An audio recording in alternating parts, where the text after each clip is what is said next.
thank you for giving me this opportunity to try and enlighten people on this coup that seems to be at the center of subsequent problems in Nigeria. The coup of January 15th, 1966 was actually led by Major Ifajuna, and he commanded the activities in the south, and Zogo, another major, coordinated the northern side of it from Kaduna.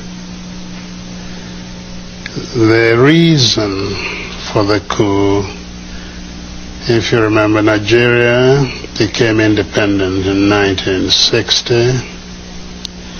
We had a government, a quasi-Westminster type government with a parliament and a ceremonial president, reflecting, as it were, the Queen of Great Britain. That was Dr. Nnamdi Azikiwe, and Tafawa Balewa was the president from the north. Now, the real problem with Nigeria has always been the imbalance of the federation that is known as Nigeria. I remember when I was at school, I was taught that the great thing about a federation was that no federating unit should ever be preponderant over the others. As it happened, the Nigerian Federation, when it was created, was given down to Nigerians from London. And that federation contained the imbalance of the north being preponderant, in fact, over the two other sides, the west and the east. And this created, right from the first day, a certain degree of friction. The north could dictate, and the south, whichever part of the south, could just complain if it's not in accord with what the north wished. The first few years of independence were not too bad, but there were a lot of unfulfilled ambitions of the Nigerians, because in those days we thought that once you got independence, you were free and everything worked, and you joined the higher league of nations internationally, discussing what went on. In fact, to Nigerians it looked as though, and indeed they tended to show, that independence in itself was the achievement. Now Nigeria was free, us were a member of the world. Instead of looking upon it as the beginning of our journey to nationhood. And I say this, and I want to underscore it. Nigeria has never been a nation. We had the aspiration, hopes that Nigeria one day would become a nation. And that has been elusive up till today. The reason being that, most unfortunately, the powers in Nigeria were concentrated in the hands of the North, which was preponderant, and wrongly so. At independence, we hoped we would be able, in fact, the three leaders of the country had different notions of independence. There was the actual leader of the struggle for independence, Dr. Nnamdi Azikiwe, who rightly thought that independence now created, as it were, a beginning, but that we were already a nation And we were now finding our positions in his own philosophical, political beliefs in Pan-Africanism. So we just had to move into the broad continental alliance. The North,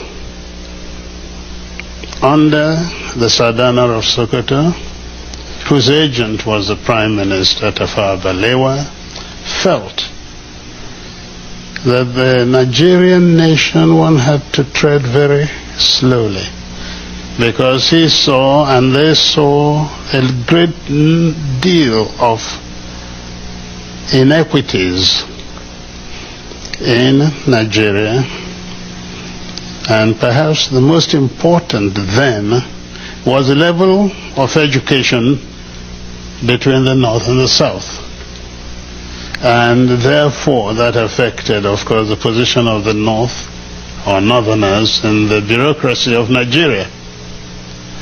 The Sardana and the people of the North got down to trying to build up the North, taking everything they could from the Federation to build up the North to a position in their minds of equality between themselves intellectually and the rest of Nigeria. The West, under Chief Obafemi Awolowo, thought likewise and took the position of consolidating the West so as to ensure that at a given time the West would then emerge superior to either the North or the East. Again, let me go back to the problem of the East. The East entered independence having accepted that the nation was already there. Naturally, the concept of nationhood implied a great deal of sacrifice by the East at all points. First sacrifice, the non-emergence of Dr. Azikiwe as the first executive leader of Nigeria. He vacated the place. He made the sacrifice so that the North could be accommodated. Second, very simple. During the constitutional conferences, independence was offered Nigeria before 1960. But to be able to accommodate the North, that Dr. Azikiwe believed was already part of a nation, we got this rather odd situation where a nationalist refused independence to wait for the North, and so on. Yet, your question, sir, was the question of the reason for the coup. So let me go into it. The teething problems of Nigeria after 1960, the independence, manifested itself in a number of ways. There was a friction over the preponderance of the North. There was certain difficulties about religious beliefs in the country. There was corruption, bad administration, and so on. But the real problem came from the West, which by 1966 was really in turmoil. And the reason was quite a simple one. Where does a leader lead from? In the North, the Sardana led from Kaduna, in the North. His agent was in the South, Prime Minister. Awolowo for the West believed his position was better and he would be have greater effect on Nigeria if he ruled from the federation. So he looked towards Lagos. And his deputy, Akintola, he was quite prepared to leave the West too. But a funny thing happened during the election. A funny thing happened. Dr. Azikiwe, who also opted for the federation, won the election in the West. And it now looked as though an Igbo man was ruling in the East, ruling in the Midwest, and about to rule in the West. And this was not acceptable to the West. We started our problems there, because overnight the victory of the NCNC in the West was nullified by a number of Yorubas crossing from the government to the opposition side and creating a new government. And this actually is at the foundation of the distrust between the Igbos till now and the Yorubas. Now, law and order broke down in the West after the second election. There was so much rigging. In fact, BBC had this rather wonderful statement. It said that men became pregnant overnight with votes. Because, we wear these huge robes, and you can stuff as many ballot papers inside them. And as a result of that, and because by then Awolowo was in jail for treasonable felony, it was felt that the North used its powers to ensure that Akintola, who became their stooge, won the election. It became very dangerous to travel around the streets of Lagos or the West, anywhere. That's when they started throwing acid at people in the streets, in your car, the phenomenon known as wet year. That is wet in wet year. Throwing acid on people. And it was to halt this, actually, that the military was pulled out of barracks to help stabilize the situation. And this went on. We were not moving anywhere. The countries were becoming independent.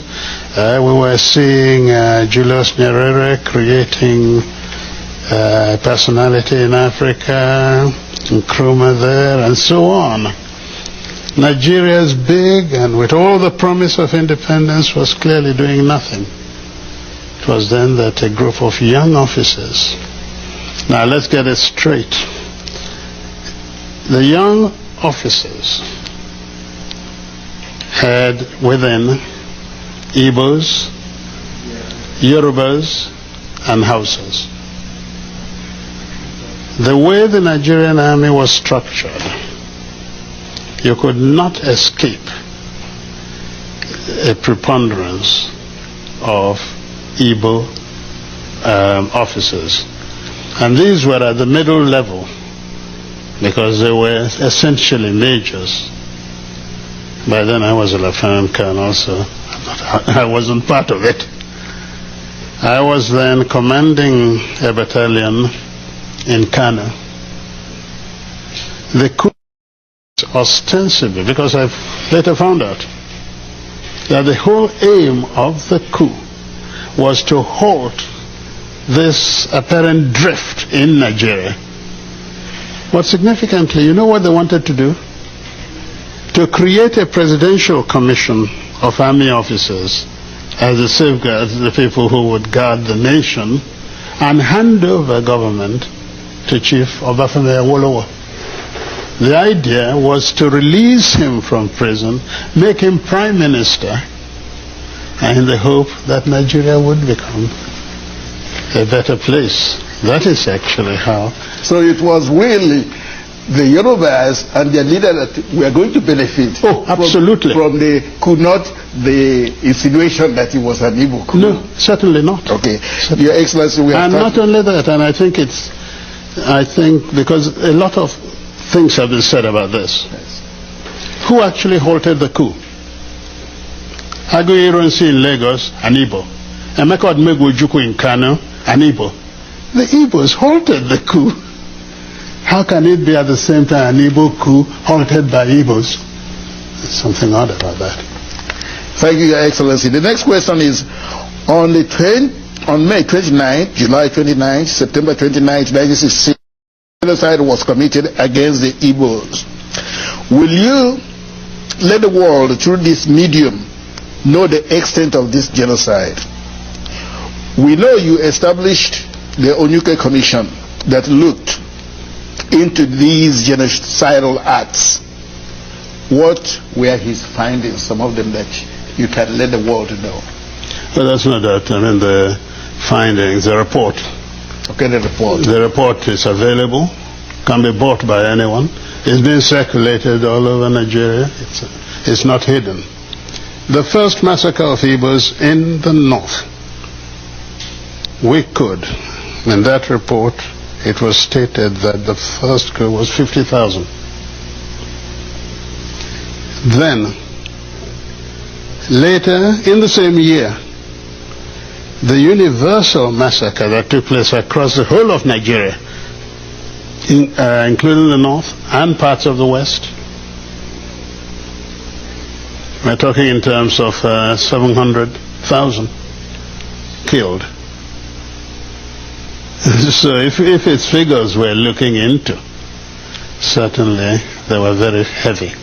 But when we're talking of genocide, it's the intent that really matters. What was the aim of that? And it was very simple, and the language might make people shudder or remember. It was to impose the final solution to the Igbo problem in Nigeria. That is, when there are no more Igbos in Nigeria, then there will be no problem.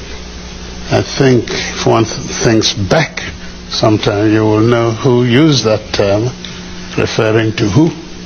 Was the element of religion involved? There are three areas that came together.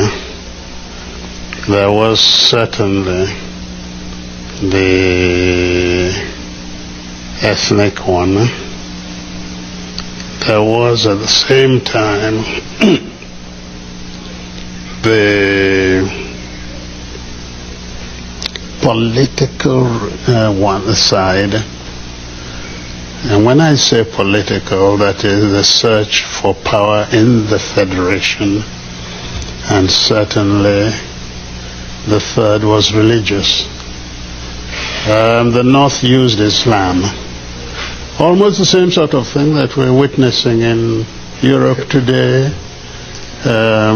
Might you take this opportunity to state very clearly the solidarity of Igbo, that is the Igbo people, with the United States government in the events of September 11th.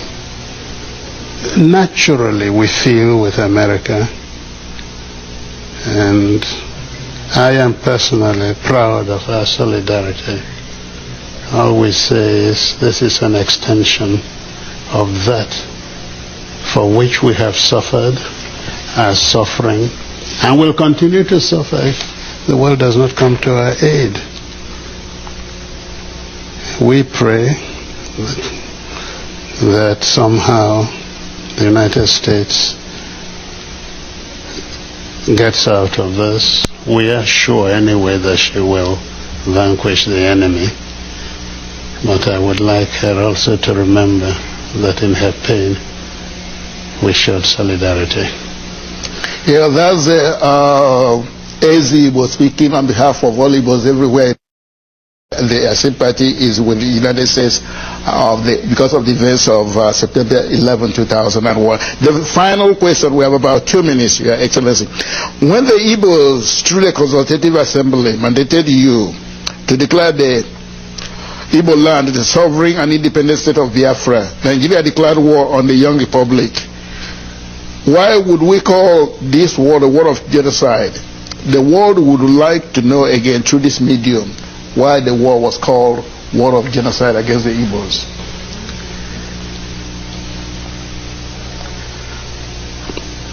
The word genocide is so large in its meaning that even when you're staring it in the face, very often you hesitate about using the term. But actually the Biafran problem was nothing except being genocidal. There was no distinction. The mere fact that you were an Easterner in those days labeled you fit only for one thing: death, and death at the hands of the Nigerian authorities.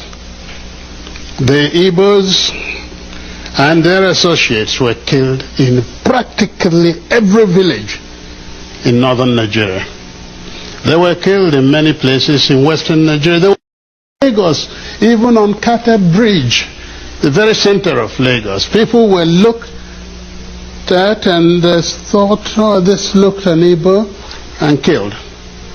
The very first army officer killed in Lagos, actually, during that time was from Calabar. Was killed on the bridge, and so on.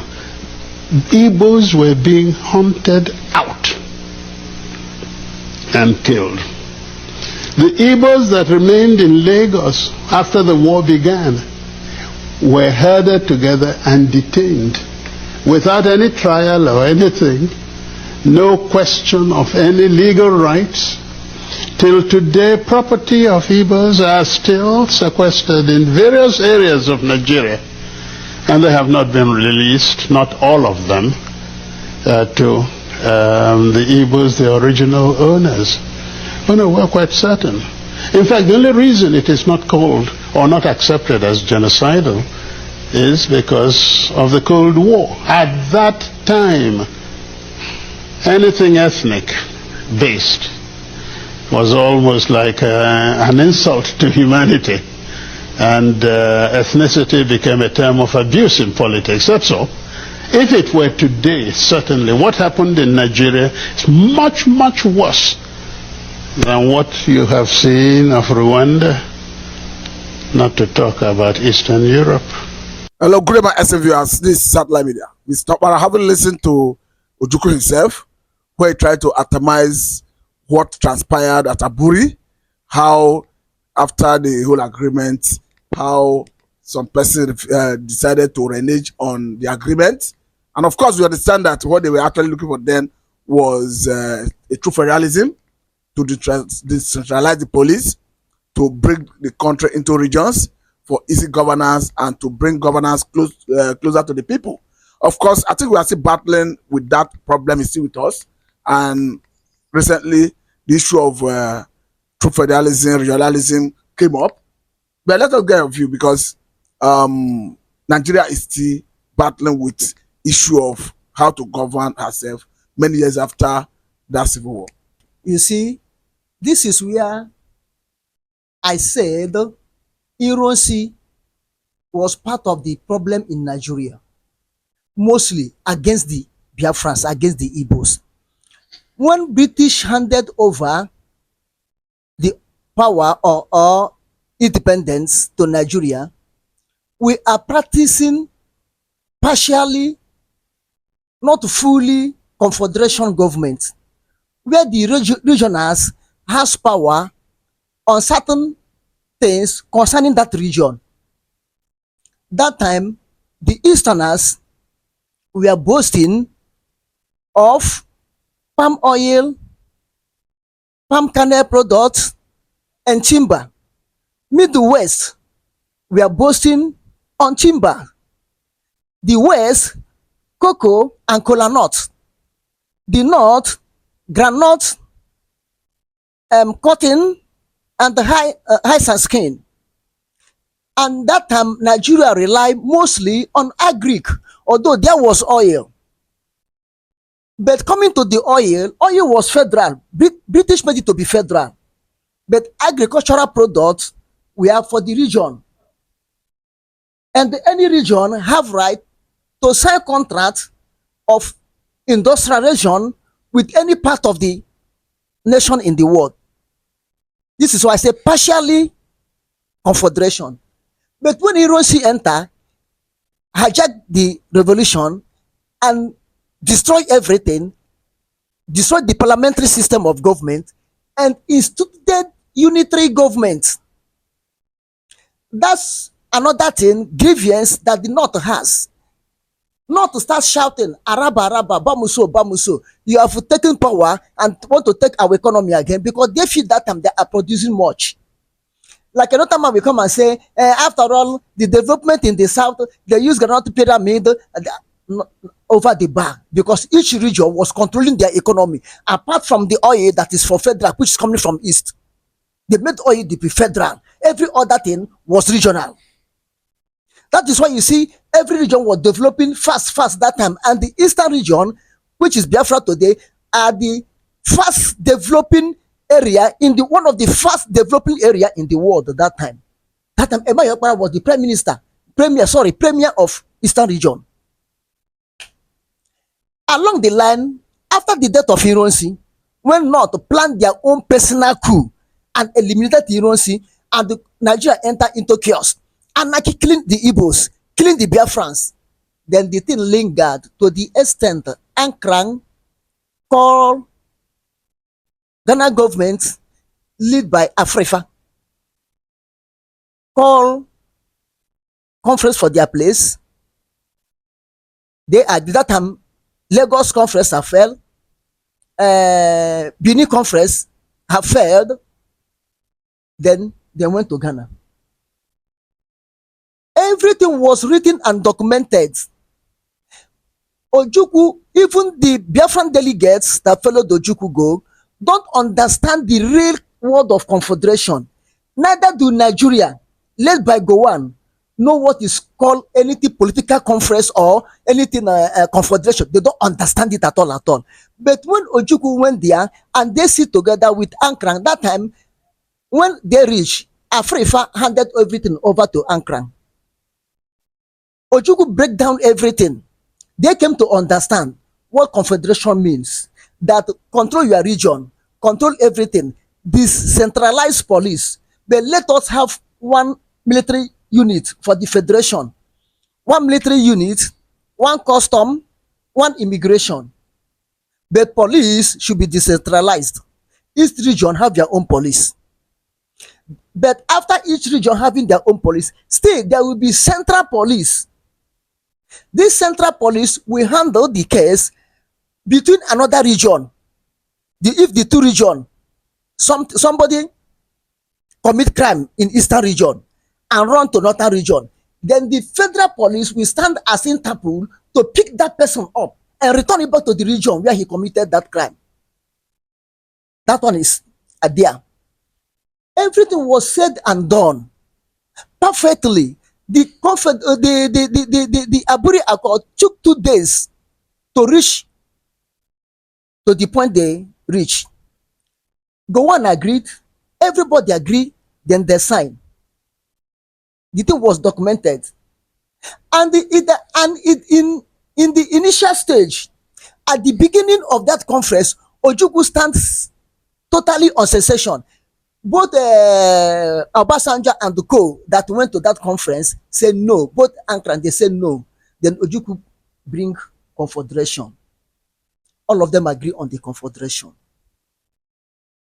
And the sign written. If Ghana government of today will bring the document of Aburi Accord, you will see the truth. That Ojukwu was perfectly right. The people that went to that conference was perfectly right. That conference could have put Nigeria in one Nigeria. The agitation or declaration of Biafra could not have come at all. Because I understand that it was when they reneged on their Aburi that Ojukwu decided to declare Biafra. Yes. Had they been go and agree to keep that Aburi Accord, nothing like a civil war, nothing like a Biafra Nigeria war, nothing like Obunigwe or Nigeria at Larry. There be no anything like sound of war, and Nigeria could have remained peacefully and still be one of the best country in the world. But when they come, because of some personal interests, selfish interests of some region and selfish interests of Britain, they advise Gowon, who did not understand what is called politics, who did not understand English language, who did not understand his left from right. No, let us not use aspersion on people. Let us not cast aspersion. Try to be civil. Try to moderate your language. You're on a global platform, please. Yes, I'm trying to moderate my language, but I will tell you the truth. But in telling us the truth, use language that is pleasing to the ear. I'm using language. You can see Obasanjo. Obasanjo, today, nobody can say he don't understand English language. Because Obasanjo went to Polytechnic in India, where he read civil engineer. He understand. But Gowon was only army brought up. God's only army. He went, I think, Sandos military training. That's all he knows. When he came back home, he wasn't a learned man. You cannot take Gowon to compare Ojukwu.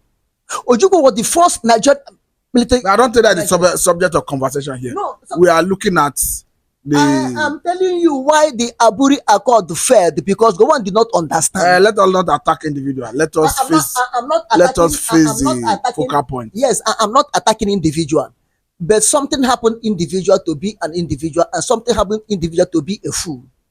No. Let us not call someone a fool. Even the Bible you believe in is against that. Be civil with your ways. Yes, I am civil with my ways. That's why I'm civilized. Now, when they return back to Lagos, even on their way going, Ojukwu totally believe in oneness. Ojukwu totally believe in truth. Ojukwu is not a man, he's not a hypocrite or chameleon that be turning like this. He's a straightforward man. We are not we are not trying to launder the image of anyone. We are trying to set the record straight. Launder the image of anyone. There's something that made me to be saying this. On their way coming, when Ankara was lifting two of them to airport to enter their planes, Ojukwu told Ankara and Gowon, if Gowon will come and implement the Aburi Accord, he, Ojukwu, will step down and call Ankara to come and anoint Gowon or ordain Gowon as Nigerian head of state. If Gowon will implement it. If Gowon will implement it. That's what Ojukwu said, told Ankara and Gowon in the motor when they are going to airport to board their plane back home. Along the line, when Ojukwu returned, all of them returned. Awolowo, the Nigerian Chief Justice, a Yoruba man, I forgot his name, and the British ambassador, they went into the agreement, Aburi Accord agreement, and told Gowon that why do you sign this agreement? Why do you allow this? You should not have signed it. That Ojukwu have hold upper hand. Biafran have gone. If you allow them to control their mineral resources and pay tax to federal government, it was that time that all this nepotism and the tribalism could have ended, because now you will send people to federal according to the contribution you made to the federal. That's how you send the number of federal executive from your own region. They agree on percentage to be paid to federal government from whatever revenue you generated in your region, to pay some certain percent to the federal, to keep federal moving, to keep the armies and the other federal prosecutors moving. They agree. Gowon, Awolowo, and the Nigerian Chief Justice and British Embassy ambassador told told Gowon, you have failed by allowing these people this thing. Yes, if it came to be, these people have much revenue. They have code, they have oil, they have internal this, and they're good in technology, which means you are giving them right at the end to announce Biafra, because through build they have money to sponsor their police. From that, their police through there they will train military that will defend them. The next thing you hear, they will declare Biafra. Gowon, no, don't agree on it. Then Gowon ask them, what will he do? Awolowo will advise Gowon, pick gun, because it's only gun that you can take to subdue this Ojukwu. This boy, because Awolowo will always call Ojukwu boy. This boy have won you technically, logically, he have won you politically. In any form, he have won you. There's no way you can be able to beat him. This boy is a smart boy. He said Ojukwu is a smart boy. He have won you in anything. So the only thing you will do, carry gun. With gun, you can force them and bring them back. That's the only issue. That's the only thing. To the extent, because that Aburi Accord, Awolowo did not follow them to Aburi Accord. After that Aburi Accord, Awolowo decided to follow them in any meeting they are going for the settlement. Awolowo followed to Kampala. That time, I think both was whom Idi Amin overthrew was the so that we can have time for that conversation. I think you have done justice to this area.